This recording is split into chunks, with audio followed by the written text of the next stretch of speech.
Right, Minister, there is a chronic deficit of pitches and playing facilities across the country. We've had a very welcome expansion in the participation in sport, particularly women's sport, but everywhere, and certainly in my area, there is an absolutely dire deficit of all-weather pitches, of pitches generally, of decent facilities with showers suitable for women, and so on. And we need to dramatically increase the investment in grassroots sports and clubs to provide them with the pitches, the facilities, the clubhouses and the resources they need for sport to flourish in this country. We should, particularly after the Olympics, the success in the Olympics, we want more than politicians jumping in for photographs with successful athletes. We want actually the investment put in at a grassroots level. Well, I can tell you that every athlete that I met and spoke to, the issue of investment came up, whether it's investment in facilities or indeed investment in themselves and their organisations, and I certainly was very happy to tell the government's story on that.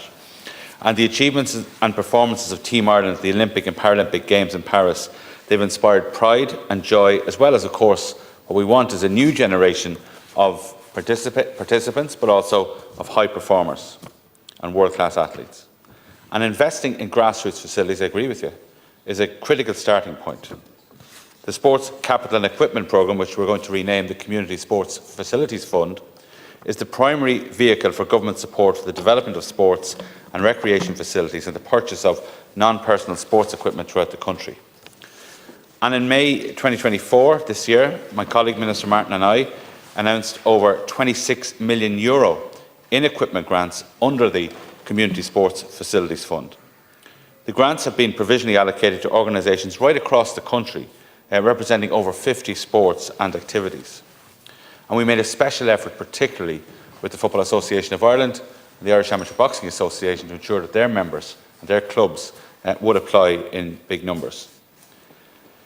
In May, my colleague Minister Martin and I confirmed that at least €250 million will be made available for capital projects under the round of the Community Sports Facilities Fund.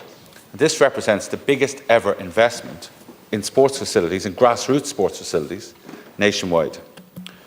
This is a record allocation, it's breaking new ground, and it's on foot of positive engagement with the Department of Public Expenditure and Minister Pascal Donoghue.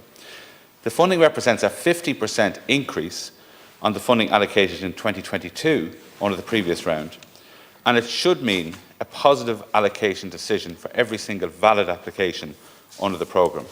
The assessment of the funding applications is now at an advanced stage, and I expect with Minister Martin to make allocations soon. Well, we were very proud in our area to have Monkstown Boxing Club have one of its boxers, Jack Marley, participate in the Olympics in the heavyweight division, and the area was very proud. And that's a fantastic community club. But you know how long they've been fighting for a permanent facility? About 3 decades. And they're one of the most inclusive community-based clubs you could imagine. Now, we finally got it, but it was a long, long fight for them to get their own permanent facility. And that story then is replicated by multiple clubs in our area. St. Joseph's Football Club looking for an AstroTurf, but there's all sorts of reasons why it can't be given. Sallynoggin Pierce looking to primarily finance most of it themselves and get some support, but having obstacles put in their way by the council because they want a decent facility which they would also share with Granada Football Club, another club in the area. We have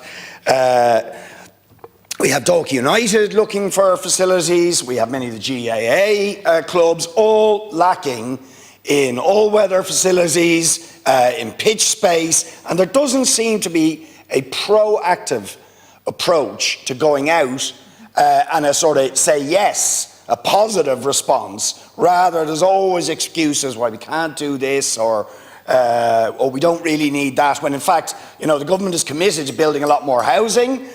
We'll see about that, but if you're going to build houses, you also need the sports facilities, the pitches to go with it, and at the moment there is not a proactive approach to the requests and the demands of local clubs for the facilities, pitches and clubhouses and other facilities. There must be something going right, because I actually agree with almost everything you said there. And I have to say, I met Jack Marley on half a dozen occasions during the Olympics, and what a great exemplar of a sport. In qualifying for the Olympics, one of the best in the world to do that, and in the manner in which he took his defeat in the Olympics as well. I think just such an honourable gentleman, and such, I think, someone for all of our young people to look up to, and I really want to say that.